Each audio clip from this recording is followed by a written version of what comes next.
बिहार की राजनीति में उबाल है और राजनीतिक उबाल इसलिए क्योंकि चुनाव नजदीक आ रहे हैं और इस पार से उस पार जाने का सिलसिला भी चल पड़ा है।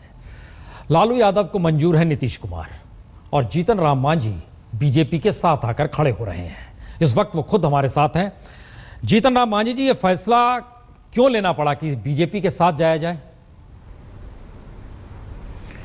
देखिए, लालू जी और नीतीश कुमार जी दोनों का जो गठबंधन है अविश्वसनीय है और जिसको हम कह सकते हैं कि वह अनैतिक गठबंधन है। जिस नीतीश जी ने लालू जी को जेल भिजवाया और जिस नीतीश जी ने लालू जी के समय काल को जंगल राज कहा और जिस लालू जी ने नीतीश कुमार को कहा कि उनके आंतड़ी में 32 दांत हैं और उनके हर समाज के लोगों को उन्होंने तंग तबाह किया, इसके लिए बहुत अच्छी बात उनके जुबान पर नहीं रही थी।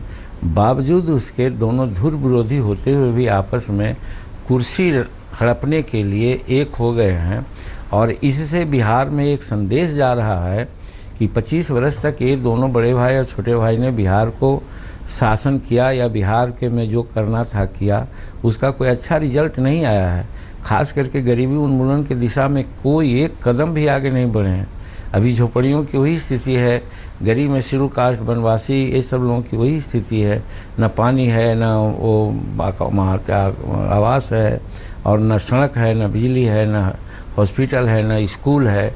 इस चीज़ को करने की आवश्यकता रही है और आज ये लोग फिर मिल गए हैं तो लोग को समझ में यही है कि फिर 5 वर्ष अगर इन लोगों को सत्ता मिल जाएगी तो गड़बड़ कर देंगे। इसीलिए जहाँ जहाँ हम लोग जा रहे हैं, हम लोग सैकड़ों जनसभाएं की है।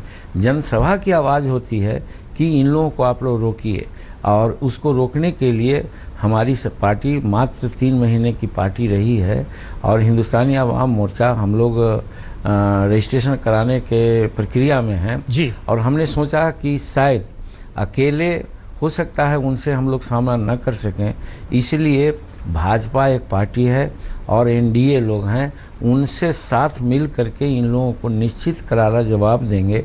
इसके लिए आज एनडीए में जाने का मन हमने बनाया है। नहीं तो ये जीतन राम जी, ये जो आपका मन है, चंद्रशेखर सिंह के साथ आप थे, बिंदेश्वरी दुबे के साथ आप थे, सत्यनारायण सिंह सिन्हा के साथ आप थे, जगन्नाथ मिश्रा के साथ आप थे, लालू प्रसाद यादव के साथ आप रहे, राबड़ी देवी की सरकार में आप रहे, नीतीश के साथ आप रहे और अब एक नया नाम जुड़ने जा रहा है। तो आपका भी तो एक लंबा इतिहास है। कहाँ पर आप रहेंगे और कब रहेंगे और कैसे रहेंगे, इसे कौन देखे समझेगा? देखिए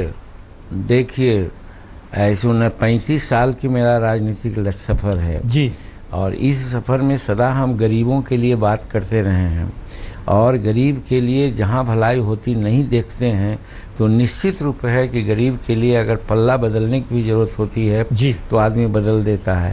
नीतीश कुमार जी सामाजिक न्याय का एक नारा लेकर के चले थे, हम बहुत प्रभावित नहीं, लेकिन आप जब उनका आप मंत्री रहे हैं हुजूर, इस 35 बरस में 7 सरकारों में आप मंत्री रहे हैं और बिहार में गरीबों की हालत क्या हुई है इस 35 बरस में आपको पता है? गरीबों की हालत क्या है बिहार में? है जब मुख्यमंत्री ही ठीक नहीं हो और आज जानते हैं कि खास करके जो मुख्यमंत्री होते हैं आज वो प्रजातांत्रिक तरीका से काम नहीं ये लोग करते हैं, ये लोग अपना मोनोपोली चलाते हैं। वहाँ पर कुछ आदमी आगे पीछे होकर के कंप्रोमाइज करके चलाता है और जब हम मुख्यमंत्री के रूप में बने तो आप लोग भी जानते होंगे कि जो हम लोग 34 निर्णय लिया कैसा निर्णय था और किसके खिलाफ हम लोग लड़े भ्रष्टाचार के खिलाफ, लड़े ठेकेदार के खिलाफ, लड़े कमीशन खोर के खिलाफ, लगे ट्रांसफर पोस्टिंग में पैसा लेकर के पोस्टिंग करने वाले लोगों के साथ। नहीं तो निश्चित इसका मतलब ये है, अब हम लोगों के लिए सर इसका मतलब ये है जीतन राम मांझी जी, इसका मतलब ये है कि भ्रष्टाचार और कमीशन खोरी, मुनाफाखोरी जो भी आप आरोप लगा रहे हैं, सारे आरोप आप इससे पहले के मुख्यमंत्रियों पर भी लगा रहे हैं। निश्चित रूप में हम तो कह रहे हैं कि आखिर विकास 67 साल का हो गया हमारी स्वतंत्रता का और गरीबों की स्थिति वही रह गई है। उनके बच्चे बढ़िया से पढ़ लिख नहीं रहे हैं, गरीब का अमीर के बच्चे अच्छा स्कूल में पढ़ करके आगे काम कर रहे हैं। मेरे गरीब के बच्चे हैं घर पर आज अनएम्प्लॉयड रह रहे हैं, चूँकि उतना अंक नहीं प्राप्त होता है। किसान की हालत बहुत खराब है। किसान की हालत, बिजली के चलते उन लोगों को मार खानी पड़ती है, बेइज्जत होना पड़ता है और अनेक प्रकार का सितम आया जाता है। उनके लिए किसी ने नहीं सोचा, अनएम्प्लॉयमेंटों के लिए किसी ने नहीं सोचा, और गरीब जो एक आकर उसको कहते हैं नियोजन कॉन्ट्रैक्ट पर बेसिस पर बहाल हुए लोगों को एक छोटा सा रकम दे करके आज बरगला के रखे हुए हैं, जिसके चलते समाज में आज विशृंखलताएं हैं। ठेकेदारी में बड़े बड़े लोग ठेका में करते हैं, गरीब लोग नहीं आ पाते हैं। महिलाओं के लिए कोई उचित जगह समय नहीं दिया गया था। और ये तो आप ऐसे बता रहे हैं, तो मैनिफेस्टो हो गया पार्टी का। होते थे। अरे हुजूर, आपके बगल में झारखंड है जो एक वक्त बिहार का हिस्सा था। नहीं, झारखंड है, और झारखंड में बीपीएल परिवारों की क्या स्थिति है, किसानों की क्या स्थिति है, वहां किस पार्टी का राज है? अब जिसका राज हो उससे मेरा मतलब नहीं है। मतलब मेरा है कि जहां हम रहेंगे वहां उसको ठीक करके रखेंगे, साथ होकर के रखेंगे। हम नीतीश कुमार से अपेक्षा किया था कि हमारे सारे निर्णय को मानेंगे, और कुछ पर उन्होंने चाहे जैसे भी हो निर्णय लेने का भी काम किया है, बाकी सबको उन्होंने रद्द कर दिया था। तो ये तो निर्लजता भरी बात है। इससे ज़्यादा क्या हो सकता है जो सामाजिक न्याय की बात करता हो। और गरीबों के लिए जब 3 डिसमिल ज़मीन दे रहे थे, अब 20,000 रुपया दे रहे थे, जिसके चलते ज़मीन नहीं खरीदी जा रही थी, हमने 5 डिसमिल ज़मीन दिया और मार्केट रेट से पैसा का डिक्लेयर किया, तो ये गरीबों के हित में मामला था। फर्स्ट डिवीजन मेघावृत्ति में वो 10,000 रुपया देते थे फर्स्ट डिवीजनर को, जो पैरवी करके प्राय फर्स्ट डिवीजन आता है 10-20% छोड़ करके। तो हम सेकंड डिवीजन को भी मेघावृत्ति 8,000 देने का काम किया।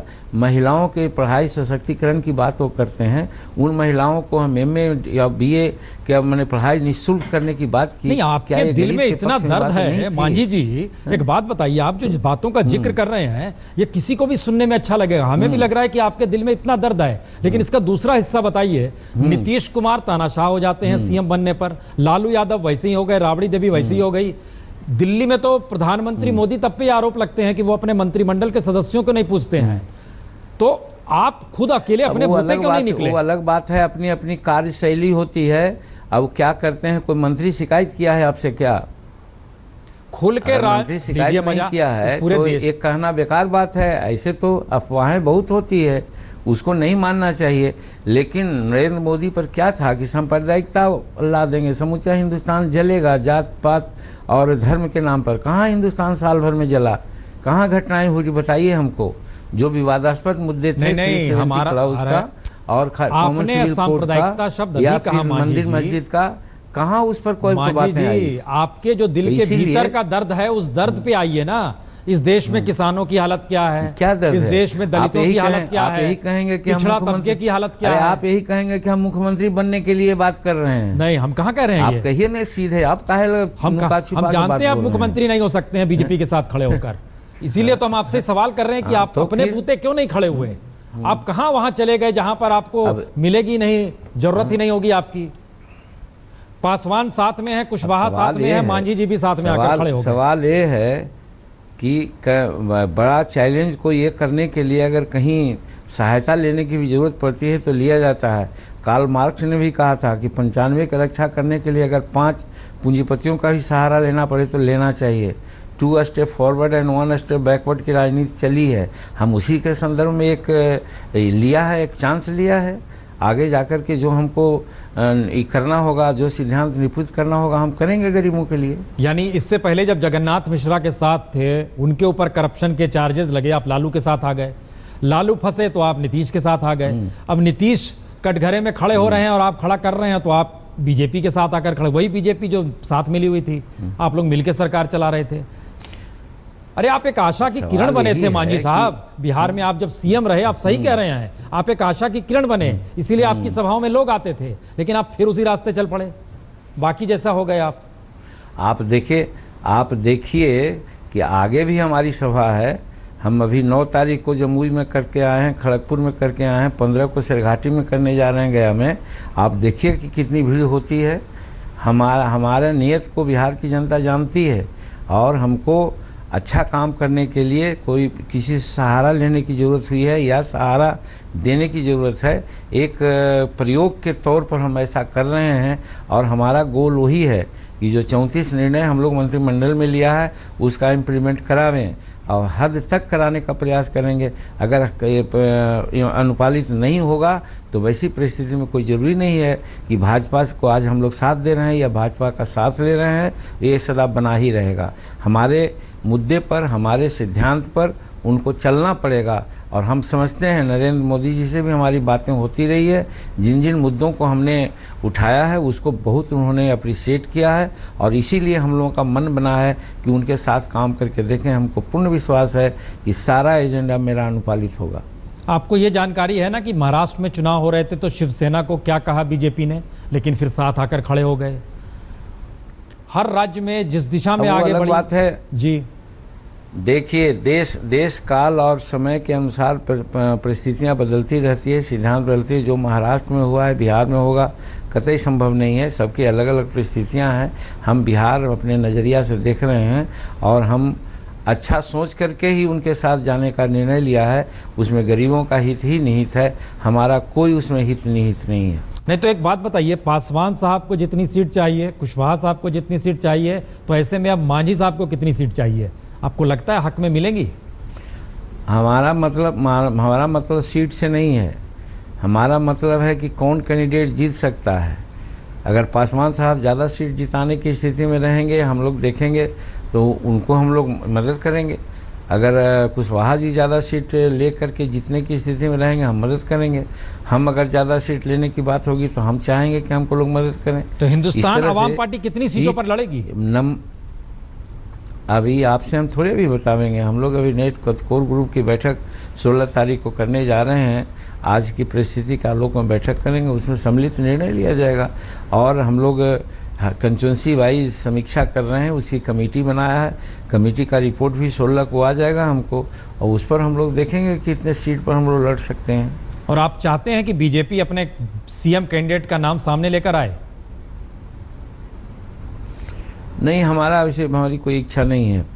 नहीं, क्योंकि आपने अभी कहा कि सीएम जो रहता है उसी के हाथ में ताकत रहती है और वही सारे काम करता है, क्योंकि आप 7 सीएम के साथ मंत्री रहे हैं, लेकिन सीएम हमेशा गड़बड़ लगा आपको। इस बार कौन सीएम होगा ये आपको पता होना चाहिए ना। मंत्री, ऐसा फर्क, ये बहुत अच्छा सवाल आपने किया है। हम मंत्री बनाए गए थे, बने नहीं थे। बनते तो मतलब कि 50 गो सीट लेकर के आते, 70 गो सीट के आते, 20 गो सीट लेके एमएलए के साथ आते तो हम निश्चित रूप में काम करवाते। लेकिन हम लोग की स्थिति तो बिहार में ये लोग यही बना दिया था कि भिक्षा के रूप में हमको टिकट दे दिया, बहुत बड़ा काम किया, मंत्री बना दिया, बहुत बड़ा उपकार किया। बस इतने भर हम लोग चाहे लालू यादव ने कहते थे क्या हो मंत्री के हम लोग लाल बत्ती दे देनी है, ओकरा लिखे पढ़े के कौन काम बा, वो अपना फुकुर फुकुर करके ऐश करे। ये लालू जी का भर्सन था जब मुख्यमंत्री थे। तो उसी प्रकार के नीतीश कुमार जी का कहना था कि भाई मंत्री के पास फाइल चली जाती है, यही बड़ी चीज़ है। अगर हमारे पास 10 गो विधायक होता तो हम उसको चैलेंज कर सकते थे। आज हम किसी भी परिस्थिति में एक साइजेबल नंबर ऑफ एमएलए लेकर के असेंबली में जाएंगे। कोई भी मुख्यमंत्री होगा उसका हिम्मत नहीं होगा कि जो हम लोगों के जो अच्छा काम है, जायज़ काम है, उसको नकारे।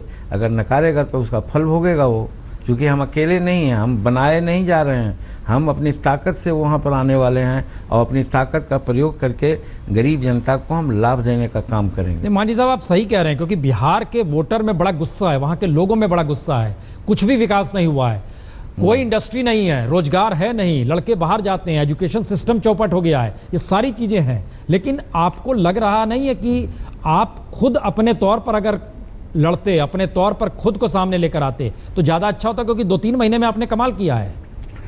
आपका कहना 100% ठीक है, हम भी ये कहना चाहते हैं। लेकिन जो परिस्थिति है, 3 महीना हम हैं 3 महीना के बेबी हैं। हमारे पास इलेक्शन लड़ने के लिए अधिक से अधिक संख्या में हमारे पास बहुत तरह की बात आज के मेटेरियलिस्टिक युग में चाहिए। हम कहीं न कहीं कमज़ोर नज़र आ रहे हैं, जो नहीं कहना चाहिए हमको आप लोगों के सामने।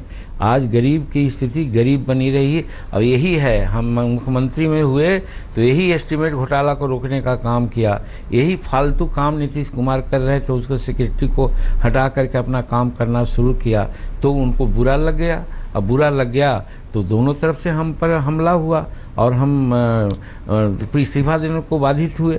तो ये सारे प्रक्रिया है जो जड़ जमाया हुआ है। अब उससे लड़ने के लिए जीतन मांझी अपना ताकत अर्जित कर रहा है। इस रूप में भी एक ताकत अर्जन मेरा होगा कि हम उनसे सहयोग लेंगे और लोगों से भी सहयोग लेंगे। हम एक साइजेबल सेक्शन में वहाँ जीत करके आवेंगे और हम अपना एजेंडा लागू करवाएंगे। चलिए, बहुत बहुत शुक्रिया जीतन राम जी, बहुत बहुत शुक्रिया। आप हमारे साथ बने रहे। सफ़ेद कुर्ता आपने पहना है, कोई दाग आप पर नहीं है राजनीतिक तौर पर, और हमें लगता है कि जिस दिशा में आप बढ़े हैं, चलिए सफल हों। बहुत बहुत शुक्रिया आपका। जीतन राम मांझी थे ये।